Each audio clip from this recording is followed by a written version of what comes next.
नमस्कार दोस्तों, हम अरुणेश पांडे आप लोगों का स्टडी ऑफ मेधावीज में स्वागत करते हैं और आशा करते हैं आप लोग अच्छे होंगे। तो इसी उम्मीद से आज के वीडियो की शुरुआत करते हैं। जैसा कि आप लोग थंबनेल देख करके ही समझ गए होंगे कि आज आप लोगों को क्या पढ़ना है। तो आज आप लोगों को पढ़ना है दोस्तों, सामान्य ज्ञान के 20 महत्वपूर्ण क्वेश्चन पर चर्चा करनी है, जो काफ़ी महत्वपूर्ण है दोस्तों। इसमें से अक्सर पेपरों में पूछे जाते हैं। तो इस वीडियो की शुरुआत करने से पहले आप लोगों से एक छोटा सा रिक्वेस्ट, यदि आप लोग हमारे चैनल को सब्सक्राइब ना किए हुए हों तो हमारे चैनल को सब्सक्राइब कर लें और बेल आइकन को प्रेस कर लें, जिससे आने वाला वीडियो आप लोगों को समय से मिलता रहे। तो चलिए इसी क्रम में आज के वीडियो की शुरुआत करते हैं। तो आज के वीडियो का पहला क्वेश्चन है दोस्तों, दीन ए इलाही की स्थापना किसने की थी? तो पहला ऑप्शन है दोस्तों मोहम्मद गजनवी, दूसरा ऑप्शन क्या है दोस्तों हुमायूं, तीसरा ऑप्शन है अकबर और चौथा ऑप्शन क्या है दोस्तों शेरशाह सूरी। ठीक है, तो जल्दी से बताइए आप लोग कमेंट सेक्शन में कौन सा होगा। तो ये दीन ए इलाही की स्थापना किसने की थी? तो ये किए थे अकबर। ठीक है, दीन ए इलाही की स्थापना किसने की थी? अकबर ने की थी। तो चलिए इसी क्रम में आगे बढ़ते हैं और नेक्स्ट क्वेश्चन की चर्चा करते हैं, जो काफ़ी महत्वपूर्ण है। तो ये क्वेश्चन है, निम्नलिखित में से किसे भारतीय नेपोलियन कहा जाता है? ठीक है, किसे भारतीय नेपोलियन कहा जाता है? ठीक है, ये काफ़ी महत्वपूर्ण है। तो पहला ऑप्शन है चंद्रगुप्त मौर्य, दूसरा ऑप्शन है हर्षवर्धन, तीसरा ऑप्शन है चंद्रगुप्त विक्रमादित्य और चौथा ऑप्शन क्या है दोस्तों समुद्रगुप्त। ठीक है, तो वीडियो को बार बार देखते रहिएगा और वीडियो को रिवाइज करते रहिएगा दोस्तों। तो कौन सा सही हो जाएगा इसमें? समुद्रगुप्त को। ठीक है, किन्हें कहा जाता है? समुद्रगुप्त को क्या कहा जाता है? भारतीय नेपोलियन कहा जाता है। तो चलिए इसी क्रम में आगे बढ़ते हैं और नेक्स्ट क्वेश्चन की चर्चा करते हैं, जो काफी महत्वपूर्ण है। तो नेक्स्ट क्वेश्चन है आप लोगों का दोस्तों, त्रिपिटक ग्रंथ, त्रिपिटक ग्रंथ किस धर्म से संबंधित है दोस्तों? तो पहला ऑप्शन है वैदिक धर्म, दूसरा है बौद्ध धर्म, तीसरा है जैन धर्म और चौथा क्या है दोस्तों शैव धर्म। ठीक है, तो त्रिपिटक ग्रंथ की स्थापना किससे संबंधित है? तो ये है हाँ किससे? बौद्ध धर्म से। ठीक है, तो कौन सा ऑप्शन सही हो जाएगा दोस्तों? सेकंड सही हो जाएगा। तो चलिए इसी क्रम में आगे बढ़ते हैं और नेक्स्ट इंपॉर्टेंट क्वेश्चन की चर्चा करते हैं। नेक्स्ट इंपॉर्टेंट क्वेश्चन आपका है दोस्तों, महाराजा धीराज की उपाधि धारण करने वाला प्रथम गुप्त शासक कौन था दोस्तों? महाराजा धीराज की उपाधि धारण करने वाला प्रथम गुप्त शासक कौन था दोस्तों? तो पहला ऑप्शन है आप लोगों का श्रीगुप्त, दूसरा है घटोत्कच, तीसरा ऑप्शन है चंद्रगुप्त प्रथम और चौथा क्या है दोस्तों चंद्रगुप्त द्वितीय। तो चलिए बताइए, तो कौन सा हो जाएगा दोस्तों? चंद्रगुप्त प्रथम। ठीक है, चंद्रगुप्त प्रथम को ही महाराजा धीराज की उपाधि दिया गया था दोस्तों। तो चलिए इसी क्रम में आगे बढ़ते हैं और नेक्स्ट इंपॉर्टेंट क्वेश्चन की चर्चा करते हैं, जो काफ़ी महत्वपूर्ण है। हुमायूं नामा किसने लिखा? ठीक है, तो हुमायूं नामा किसने लिखा था? पहला ऑप्शन है अबुल फजल, दूसरा ऑप्शन है बदायूनी, तीसरा ऑप्शन है गुलबदन बेगम और चौथा ऑप्शन है क्या है दोस्तों हुमायूं। ठीक है, तो हुमायूं नामा की रचना किसने की थी? जल्दी से कमेंट सेक्शन में बताइए।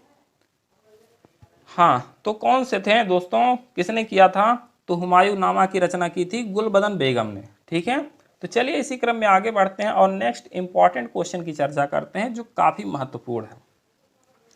तो नेक्स्ट क्वेश्चन है आपका, भारत में परमाणु शक्ति का केंद्र कौन सा है दोस्तों? ठीक है, तो भारत में परमाणु शक्ति का केंद्र कौन सा है? तो पहला ऑप्शन है डिगबोई, दूसरा है चंद्रपुर, तीसरा है रानीगंज और चौथा क्या है दोस्तों कलपक्कम। तो जल्दी से बताइए कौन सा होगा? हाँ दोस्तों, तो ये होगा भारत में परमाणु शक्ति का केंद्र ये था कलपक्कम। ठीक है, तो चौथा ऑप्शन सही हो जाएगा। तो चलिए इसी क्रम में आगे बढ़ते हैं और नेक्स्ट इंपॉर्टेंट क्वेश्चन की चर्चा करते हैं। तो नेक्स्ट इंपॉर्टेंट क्वेश्चन है दोस्तों, पृथ्वी और सूर्य के मध्य यानी पृथ्वी और सूर्य के बीच अधिकतम दूरी की स्थिति को किस नाम से जानते हैं दोस्तों? ठीक है, तो किस नाम से जानते हैं? पहला ऑप्शन है उपसौर, दूसरा ऑप्शन है अपसौर, तीसरा ऑप्शन है विषुव और चौथा ऑप्शन है संचालन। ठीक है दोस्तों, तो कौन सा सही होगा? पृथ्वी और सूर्य के मध्य अधिकतम दूरी को क्या कहते हैं दोस्तों? तो ये कहते हैं अपसौर। ठीक है, क्या कहते हैं? अपसौर कहते हैं। और अगर न्यूनतम दूरी की चर्चा करते हैं तो न्यूनतम दूरी में आता है दोस्तों, तो उसको कहते हैं उपसौर। ठीक है, तो इसमें कौन सा सही हो जाएगा दोस्तों? सेकंड ऑप्शन सही हो जाएगा। अधिकतम दूरी को क्या कहेंगे? अपसौर कहेंगे। तो चलिए इसी क्रम में आगे बढ़ते हैं और नेक्स्ट क्वेश्चन की चर्चा करते हैं जो बहुत ही महत्वपूर्ण है। तो नेक्स्ट क्वेश्चन है दोस्तों, निम्नलिखित पर्वतों में से कौन भ्रंशन द्वारा उत्पन्न होता है? ठीक है, किसके द्वारा? भ्रंशन द्वारा उत्पन्न होता है। तो पहला ऑप्शन है वलित पर्वत, दूसरा ज्वालामुखी पर्वत, तीसरा गुंबदाकार पर्वत और चौथा अवरोधी पर्वत। ठीक है दोस्तों, तो कौन सा सही हो जाएगा इसमें? आप लोग कमेंट सेक्शन में जरूर बताते रहिएगा और वीडियो को बार बार देखते रहिएगा। ठीक है, तो कौन सा है? ये हो जाएगा ऑप्शन नंबर 4, अवरोधी पर्वत। ठीक है, ये भ्रंशन द्वारा उत्पन्न होता है। तो चलिए इसी क्रम में आगे बढ़ते हैं और नेक्स्ट क्वेश्चन की चर्चा करते हैं जो काफी महत्वपूर्ण है। नेक्स्ट क्वेश्चन है दोस्तों, बिजली चमक एवं मेघ गर्जन विशेषताएं। ठीक है, बिजली चमकना और मेघ गर्जन करना किस मंडल में होता है दोस्तों? तो ये कौन से मंडल में होता है? 4 ऑप्शन आप लोगों के सामने हैं। पहला ऑप्शन है क्षोभ मंडल, दूसरा है समताप मंडल, तीसरा है मध्य मंडल और चौथा है आयन मंडल। तो बताइए दोस्तों, बिजली की चमक और मेघ गर्जन किस मंडल में होता है दोस्तों? तो ये होता है किस मंडल में? क्षोभ मंडल में। ठीक है दोस्तों, तो पहला ऑप्शन सही हो जाएगा जो काफ़ी महत्वपूर्ण है दोस्तों, बहुत ही बार पेपरों में पूछा गया है। तो चलिए इसी क्रम में आगे बढ़ते हैं और नेक्स्ट क्वेश्चन की चर्चा करते हैं जो काफ़ी महत्वपूर्ण है दोस्तों। नेक्स्ट क्वेश्चन आप लोगों के सामने ये है, सूचना का अधिकार अधिनियम कब पारित किया गया? ठीक है, सूचना का अधिकार, राइट टू इंफॉर्मेशन, सूचना का अधिकार अधिनियम कब पारित किया गया था दोस्तों? तो पहला ऑप्शन है जुलाई 2007। ठीक है, कौन सा है? पहला जुलाई 2007, दूसरा है जून 2006, तीसरा है मार्च 2005 और चौथा ऑप्शन है जून 2005। ठीक है दोस्तों, तो बताइए आप लोग, राइट टू इंफॉर्मेशन, सूचना का अधिकार, ये अधिनियम कब पारित किया गया था? तो ये पारित किया गया था जून 2005 में। ठीक है, कब किया गया था? जून 2005 में। तो चलिए इसी क्रम में आगे बढ़ते हैं और नेक्स्ट क्वेश्चन की चर्चा करते हैं जो काफ़ी महत्वपूर्ण है। तो नेक्स्ट क्वेश्चन है आपका, भारत में दल विहीन लोकतंत्र का प्रस्ताव। एक बार फिर से सुन लीजिए, भारत में दल विहीन लोकतंत्र का प्रस्ताव सर्वप्रथम किसने प्रस्तुत किया? ठीक है, तो 4 ऑप्शन आप लोगों के सामने। पहला ऑप्शन जयप्रकाश नारायण, दूसरा MN राय, तीसरा महात्मा गांधी और चौथा है विनोबा भावे। ठीक है दोस्तों, तो कौन सा सही हो जाएगा इसमें? हाँ, तो इसमें हो जाएगा जयप्रकाश नारायण। ठीक है, पहला ऑप्शन सही हो जाएगा। भारत में दल विहीन लोकतंत्र का प्रस्ताव सर्वप्रथम जयप्रकाश नारायण जी द्वारा प्रस्तुत किया गया था। ठीक है, तो चलिए इसी क्रम में आगे बढ़ते हैं और नेक्स्ट क्वेश्चन की चर्चा करते हैं जो काफ़ी महत्वपूर्ण है। तो नेक्स्ट क्वेश्चन है आप लोगों का, संविधान में मूल कर्तव्यों को, ठीक है दोस्तों, संविधान में मूल कर्तव्यों को किस समिति की अनुशंसा पर शामिल किया गया? ठीक है, एक बार फिर से सुन लीजिए, संविधान में मूल कर्तव्यों को किस समिति की अनुशंसा पर शामिल किया गया था दोस्तों? तो पहला ऑप्शन है कर्ण सिंह, दूसरा ऑप्शन है कृपलानी समिति और तीसरा ऑप्शन है स्वर्ण सिंह समिति, चौथा ऑप्शन है अशोक मेहता समिति। तो किस समिति की सिफारिश पर किया गया था दोस्तों? तो आप लोग कमेंट सेक्शन में बताते रहिएगा, हम आप लोगों को बताते हैं आंसर। तो आंसर कौन सा होगा? स्वर्ण सिंह समिति। तो स्वर्ण सिंह समिति कौन सा ऑप्शन हो जाएगा? थर्ड ऑप्शन हो जाएगा। ठीक है, तो ये वाला क्वेश्चन बहुत ही इंपॉर्टेंट है दोस्तों, इसको नोट डाउन कर लीजिएगा कहीं। तो चलिए इसी क्रम में आगे बढ़ते हैं और नेक्स्ट क्वेश्चन की चर्चा करते हैं जो काफ़ी महत्वपूर्ण है। नेक्स्ट क्वेश्चन है दोस्तों, वित्त आयोग के गठन का प्रावधान। ठीक है दोस्तों, वित्त आयोग के गठन का प्रावधान भारतीय संविधान के किस अनुच्छेद में है? ठीक है दोस्तों, जो काफ़ी महत्वपूर्ण है ये क्वेश्चन और अक्सर पेपरों में पूछा गया है। तो पहला ऑप्शन है अनुच्छेद 280, दूसरा है अनुच्छेद 270, तीसरा है अनुच्छेद 380 और चौथा है अनुच्छेद 180। तो बताइए दोस्तों कौन सा सही होगा इसमें? कमेंट सेक्शन में जरूर बताते रहिएगा और वीडियो को बार बार देखते रहिएगा दोस्तों, जिससे आप लोगों का इतना क्वेश्चन रिवाइज हो सके। हाँ दोस्तों, तो कौन सा हो जाएगा?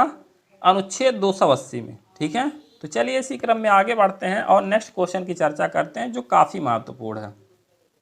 नेक्स्ट क्वेश्चन है आपका, संवैधानिक प्रश्नों की सुनवाई निम्न में से कितने न्यायाधीश करते हैं? एक बार फिर से सुन लीजिए, संवैधानिक प्रश्नों की सुनवाई निम्न में से कितने न्यायाधीश करते हैं? तो पहला ऑप्शन है 5 न्यायाधीश, दूसरा ऑप्शन है 10 न्यायाधीश, तीसरा ऑप्शन है 7 न्यायाधीश और चौथा ऑप्शन है 9 न्यायाधीश। तो बताइए आप लोग, हाँ कितने न्यायाधीश करते हैं? तो ये करते हैं 5 न्यायाधीश। तो कौन सा ऑप्शन सही हो जाएगा दोस्तों? फर्स्ट ऑप्शन सही हो जाएगा। तो चलिए इसी क्रम में आगे बढ़ते हैं और नेक्स्ट क्वेश्चन की चर्चा करते हैं जो बहुत ही महत्वपूर्ण है दोस्तों। तो नेक्स्ट क्वेश्चन है आप लोगों का, लोक अदालत द्वारा पहली बार मुकदमों की सुनवाई कब की गई थी? ठीक है, तो पहला ऑप्शन है आप लोगों का 6 अक्टूबर 1985, दूसरा ऑप्शन है 4 अप्रैल 1977, तीसरा ऑप्शन है 26 जनवरी 1950 और चौथा ऑप्शन है 23 सितंबर 2013। हाँ दोस्तों, ये क्वेश्चन बहुत ही इंपॉर्टेंट है, बहुत ही पेपरों में पूछा गया है, तो इसको आप लोग बताइएगा कमेंट सेक्शन में। तो चलिए हम आंसर आप लोगों को बताते हैं, कौन सा हो जाएगा? 6 अक्टूबर 1985 को। ठीक है, कब किया गया था? 6 अक्टूबर 1985 को लोक अदालत द्वारा पहली बार मुकदमों की सुनवाई की गई थी दोस्तों। ठीक है, तो चलिए इसी क्रम में आगे बढ़ते हैं और नेक्स्ट क्वेश्चन की चर्चा करते हैं जो बहुत ही महत्वपूर्ण है। इसको मोस्ट इम्पॉर्टेंट कर लीजिएगा दोस्तों, बहुत ही पेपरों में पूछा गया है।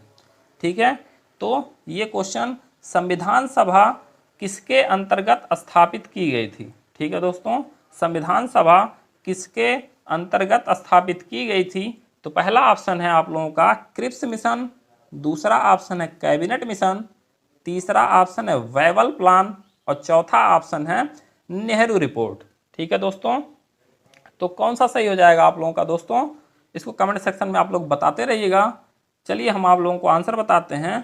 तो इसका आंसर होगा कैबिनेट मिशन के द्वारा। ठीक है, किसके द्वारा? कैबिनेट मिशन के द्वारा संविधान सभा को स्थापित किया गया था। ठीक है, तो चलिए इसी क्रम में आगे बढ़ते हैं और नेक्स्ट क्वेश्चन की चर्चा करते हैं जो बहुत ही महत्वपूर्ण है। नेक्स्ट क्वेश्चन है दोस्तों, भारत में संगीत विकास के क्रम में, ठीक है, भारत में संगीत विकास के क्रम में किस काल को स्वर्ण युग का काल कहा जाता है? ठीक है, स्वर्ण युग का काल कहा जाता है। तो पहला ऑप्शन है मध्यकाल, दूसरा ऑप्शन है प्राचीन काल, तीसरा ऑप्शन है ब्रिटिश काल और चौथा ऑप्शन है आधुनिक काल। ठीक है दोस्तों, तो कौन सा होगा? हाँ, तो इसमें हो जाएगा मध्यकाल। ठीक है दोस्तों, कौन सा हो जाएगा? मध्यकाल हो जाएगा। तो कौन सा ऑप्शन हो जाएगा दोस्तों? पहला ऑप्शन ही सही हो जाएगा। तो चलिए इसी क्रम में आगे बढ़ते हैं और नेक्स्ट क्वेश्चन की चर्चा करते हैं जो काफ़ी महत्वपूर्ण है। तो नेक्स्ट क्वेश्चन है आपका दोस्तों, किस वेद को संगीतमय माना जाता है? ठीक है, किस वेद को संगीतमय माना जाता है? तो पहला ऑप्शन है ऋग्वेद, दूसरा है सामवेद, तीसरा है यजुर्वेद और चौथा है अथर्ववेद। तो दोस्तों कौन सा ऑप्शन सही हो जाएगा संगीतमय? तो ये कौन सा होता है? सामवेद होता है। ठीक है, तो कौन सा ऑप्शन हो जाएगा दोस्तों? सेकंड ऑप्शन हो जाएगा। ये काफ़ी महत्वपूर्ण है दोस्तों, इसको इम्पॉर्टेंट कर लीजिएगा और नोट डाउन कर लीजिएगा। तो चलिए इसी क्रम में आगे बढ़ते हैं और नेक्स्ट क्वेश्चन की चर्चा करते हैं जो काफ़ी महत्वपूर्ण है। इसको मोस्ट इम्पॉर्टेंट कर लीजिएगा, अक्सर पेपरों में पूछा जाता है। अल्फांसो एक प्रचलित किस्म है। ठीक है, अल्फांसो एक प्रचलित किस्म है। ये किसका प्रचलित किस्म है दोस्तों? नाशपाती का, केला का, आम का या फिर सेब का? तो बताइए दोस्तों क्या होगा ऑप्शन? हाँ दोस्तों, तो ये हो जाएगा आम का। ठीक है, ये आम की प्रचलित किस्म है जो काफ़ी महत्वपूर्ण है, बहुत ही पेपरों में पूछा गया है। तो चलिए इसी क्रम में आगे बढ़ते हैं और इस वीडियो का लास्ट क्वेश्चन देखते हैं जो काफ़ी महत्वपूर्ण है। तो नेक्स्ट क्वेश्चन है आपका दोस्तों, पहाड़ी क्षेत्रों में बाग लगाने की कौन सी विधि अपनाई जाती है? ठीक है, पहाड़ी क्षेत्रों में बाग लगाने की कौन सी विधि अपनाई जाती है, ये बहुत ही महत्वपूर्ण है दोस्तों। तो पहला ऑप्शन है षटभुजाकार विधि द्वारा, दूसरा ऑप्शन है आयताकार विधि द्वारा, तीसरा ऑप्शन है कंटूर विधि द्वारा और चौथा है पूरक विधि द्वारा। ठीक है, तो इसमें कौन सा ऑप्शन सही हो जाएगा? तो इसमें हो जाएगा दोस्तों कंटूर विधि द्वारा। ठीक है, तो कंटूर विधि द्वारा पहाड़ी क्षेत्रों में बाग लगाने की विधि को अपनाया जाता है। तो इसमें ऑप्शन हो जाएगा आप लोगों का दोस्तों थर्ड ऑप्शन, कंटूर विधि। ठीक है, तो इस क्वेश्चन से आज के वीडियो का समापन करते हैं और आप लोगों से एक छोटा सा अनुरोध है कि यदि आप लोग हमारे चैनल को सब्सक्राइब ना किए हुए हों तो हमारे चैनल को सब्सक्राइब कर लें और बेल आइकन को प्रेस कर लें, जिससे आने वाला वीडियो आप लोगों को समय से मिलता रहे। तब तक के लिए दोस्तों धन्यवाद, नमस्कार, वंदे मातरम।